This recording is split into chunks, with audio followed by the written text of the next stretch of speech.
Good morning, Mellisa. How are you? Good, thanks.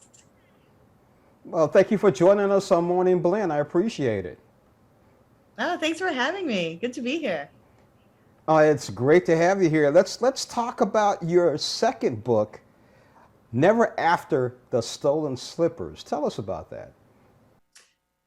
The Never After series follows 12-year-old Filomena, who is a big bookworm and who all her friends are characters in books. They're not real.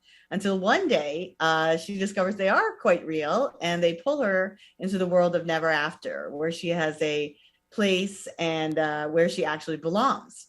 And in the second book of the series, we discover that Cinderella, far from being the hero of that story, is actually possibly the villain. And it's the two wicked stepsisters who deserve some justice.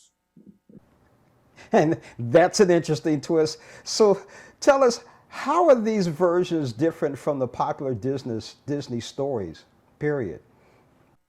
I think they're quite different, and I write the Disney stories too, so I know them quite well. I wanted to tell a little bit of a different story, and kind of twist the Cinderella story a little bit, make people think, do we know the real stories? What if there's something behind these stories? Who profits from Cinderella being a princess, and I thought that the wicked stepsisters were very much maligned in popular culture and in our own myth making, and I kind of wanted to redeem them a little bit and give a little bit of a different perspective on a story that we know so well.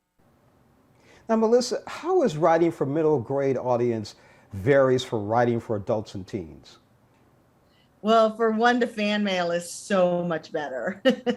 you know, uh, Readers in that age are so voracious and they're so enthusiastic, and they're just cuter. I have to say they're cuter. I do readings, and little 10 and 12-year-olds pop on my screen, and it's so much fun.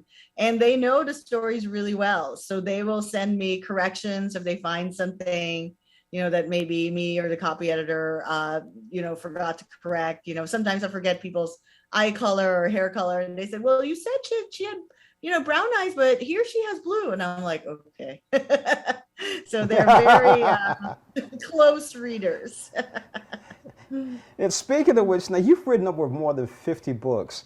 Now, what have you learned and how has your storytelling process evolved? I think I still do the same thing. I think about an idea for a really long time before, I put pen to paper, or in my case, start typing in my computer. So these are ideas that, I kind of hone in my brain for a long time. And then once I start writing anything, the story is almost complete in my head and I know what's going to happen. And that's pretty much held firm since for the last 20 years since I've been writing books. The one book I wrote without an outline where I thought, oh, I'll just, do something different from my usual. And that was the hardest book to write. And I said, I'm never going to do that again. I have an idea, I have an outline, I write it. Now, what can readers look forward to with Philomena's next adventure? And what are some of your other future projects? Philomena's next adventure will take her to the twisted story of Snow White and the Seven Dwarfs, where we find, a little bit of a different twist there. Not that Snow White is the villain per se, but perhaps she was maybe a fierce warrior and not just, somebody who went hiding and ran away. And my other book that is coming out in March is called Cinder and Glass, and it's for older readers. It's for teenagers, and that is a Cinderella story also, but it's set in Versailles in the court of Louis XIV. So I spent a year writing two wildly different Cinderella stories, and they're both coming out this year. I'm looking forward to seeing both of those. Mellisa de la Cruz, thank you so much for joining us on Morning Blend. Thank you so much for having me. It was a pleasure.